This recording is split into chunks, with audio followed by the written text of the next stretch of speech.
guys, welcome back to my channel, or if you're new here, hello, hi, I am Jyotsna and this is a booktube channel. Welcome to my channel. So hello, we are on our fifth video of the end of the day series, and it is cold, and that's why I'm wrapped in a nice shawl, and my mic is like plugged on here. But the point is just that we are finally on the last day of 2021, and I thought this is an absolutely amazing time to recap what my reading data looks like as of this year. Okay, so if you've not watched my other video which says how I track my reading and my reading life, how do I manage it, it's given in the description box below. It's a good video for context because I talk about all of these systems in that particular video. So today we're going to analyze my personal Excel sheet, which I use to document and collate data, and second one I will also be talking about is my Storygraph and how my Storygraph looks at the end of the year. Okay, so that being said, let's jump right into it. Okay, so let's jump right into my Excel sheet, and of course you'll be seeing some pie charts here, some bar graphs here to help you understand what am I talking about. Okay, so the first pie chart here that we have is genre. Okay, so let's see what have I read this year. I have read 66.7% fiction, which means 56 fictional reads, and 33.3% non-fiction, which means 28 non-fictional reads. And this is a very good thing because last year my non-fiction ratio was pretty low. Like I had read less non-fiction, but this year I have increased my non-fiction by a lot. Okay, and this is like easily double the number, right? So I'm very proud of myself. Yay, non-fiction. And next year I hope that I can read 50% non-fiction and 50% fiction, or somewhere close. Okay, now let's talk about subgenre because this is very interesting. I'm not going to deep dive into everything here, but the major figures that we see. So I have read 23 contemporary novels, and when I say contemporary novels or books, it means non-fiction as well as fiction, because I read contemporary non-fiction as well. And this is like 27.4%. Then the next one that I see that's huge enough is history, because I've read 10 history books, and this can again be fiction or non-fiction. Then we have memoirs, 8 memoirs, and it's interesting that memoirs and literary fiction are like the exact same, because I tend to read like a lot of literary and contemporary fiction, but it seems that this year I read 23, like I read more contemporary, I read 23 contemporary books as compared to literary. Like, and literary again can be fiction or non-fiction. I read only one literary non-fiction this year, for your information. The next one is the format read, and this one over here, I think the audiobook would win. So 28 physical books, 32 audiobooks. Yes, my audiobook count is always high because I listen to, like, even if I'm not reading anything at that point of time, I'm listening to an audiobook, and 19 ebooks, which is nice. And these obscure ones are so I also have like a filter which says ebook plus audiobook and physical book plus audiobook. So I really like that because it helps me read physical books or ebooks fast. So I have 4 ebook plus audiobook setup, and 1 physical book plus audiobook. Okay, and that being said, let's see how many translations I read this year, and the translation one has to be less. So I read 13 translations this year. Okay, like as opposed to 71 that were in English, only 13 I read this year were translated books. Need to improve this next year. And that being said, let's move on to the authors themselves. So let's talk about gender. Oh my god, this is a tie. I have literally read, okay, wait. So let me tell you, the non-binary and transgender reads. I need to improve there because I have 1 transgender read. This should be Detransition Baby, and 1 non-binary read, and that should be The Death of Vivek OG. But when it comes to the, female male gender parity, I've read 41 male authors and 41 female authors, like exactly the same. That is Okay, I don't know if that's a good thing, but then I think that it's a good thing or it's a bad thing. But I think it's nice. It's not bad. Um, but yeah, I would like to read more female authors. That would be my personal preference for sure. And the next one is a race. So for me, I just have like three races here, like Asian, black, or white. Asian includes Indian, South Asian, East Asian, whatever you want to call it. So Asia has everything in it, including West Asia as well. So Asia, I've read. I think Asia is the maximum here. Uh, yeah, no. Oh my God, I've read a lot of white authors. So I've read 37 white authors this year. Then I have read 34 Asian authors this year, and I've read 13 black authors this year. This is a very bad thing. Okay, I need to improve my Asian and black count this year and not read so many white people, to be very honest, although I like them both. So, yeah. Again, one thing that I need to fix is my nationality index. As you can see, I've read 34 Americans this year, 24 Indians this year, 13 Britishers. I think it should be 2 South Africans, 2 Nigerians, and then the other countries are like 1, 1, 1, 1, 1. And the reason why I read a lot of Americans, or I've read a lot of Americans, is because I don't know, I just feel like the first thing is, of course, the BookTube prize, because the BookTube prize kind of has a lot of, I would say,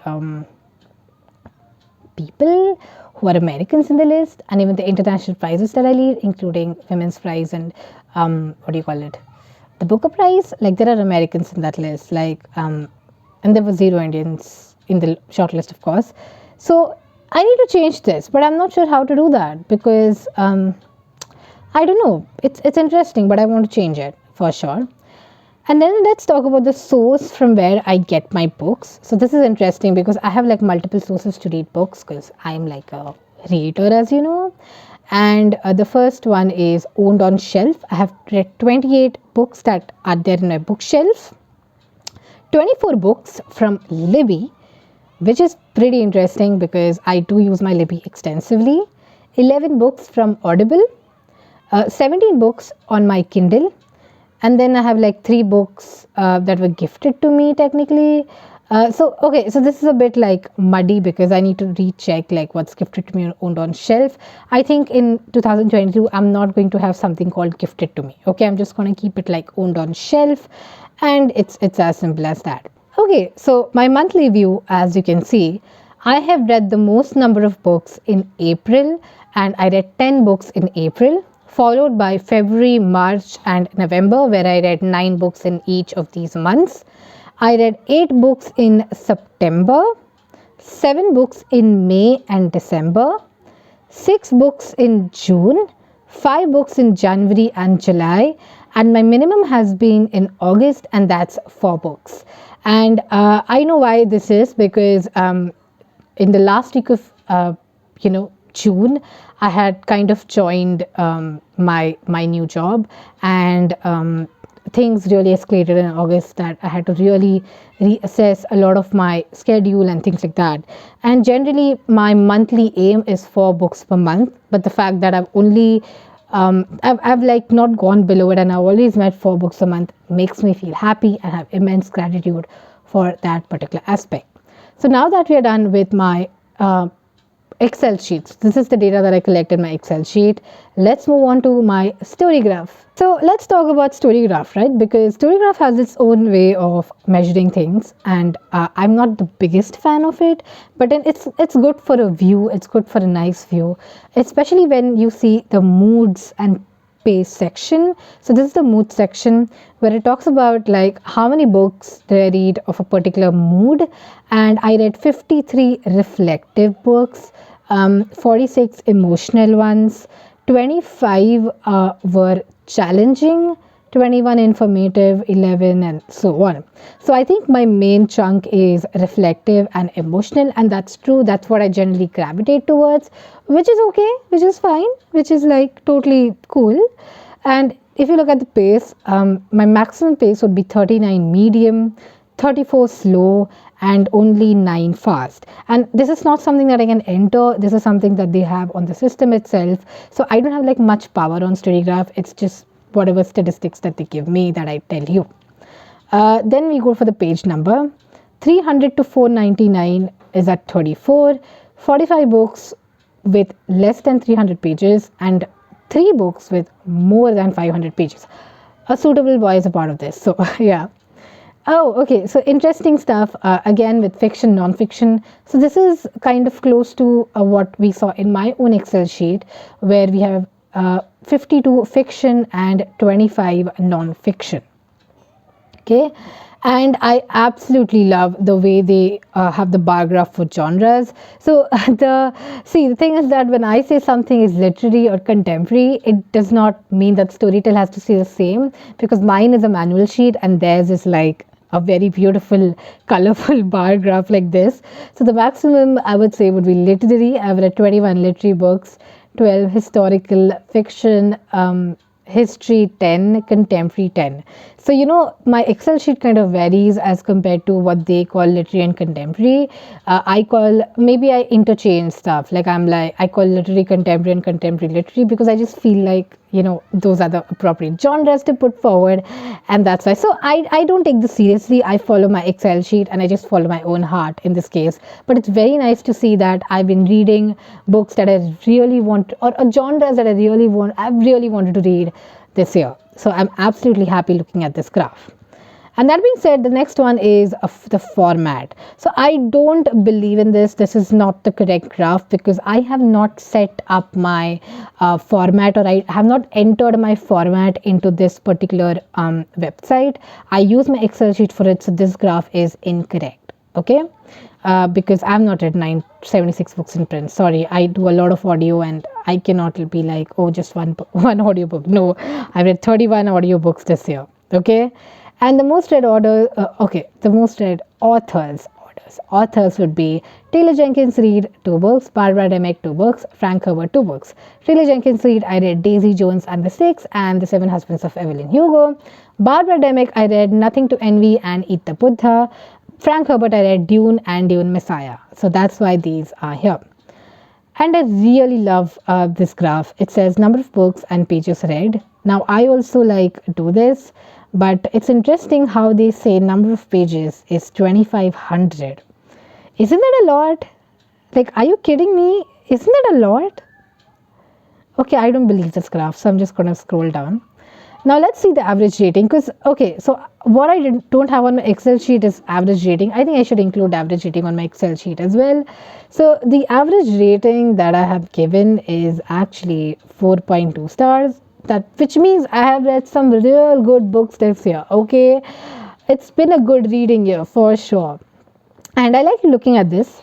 Let me just do one thing. Let me just go to my graph and I'll just take an average of all my ratings just to see if this tallies with the rating that Storygraph has for us. So as for the rating that I have given in my Excel sheet, my average is 4.04 stars. And I think I know why this makes sense.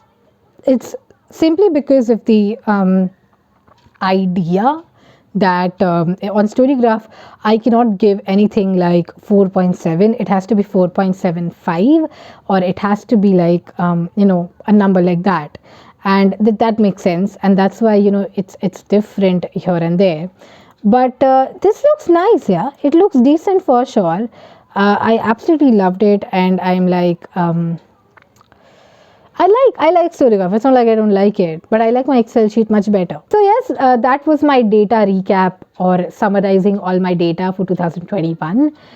If you want to know more about anything specific, do let me know and I can reply to you in the comments, because I do track a lot of things on this Excel sheet. Okay, so that being said, thank you so much for watching this video. I will see you on tomorrow's video, and let me just wish you in advance that I hope you have a very, very happy New Year's Eve. I hope you stay safe. COVID-19 has not gone yet. We have the Omicron virus now, so please stay safe, party safe. Whatever you're going to do for the New Year's at 12 a.m., please be safe. Okay, thank you so much for watching. Bye.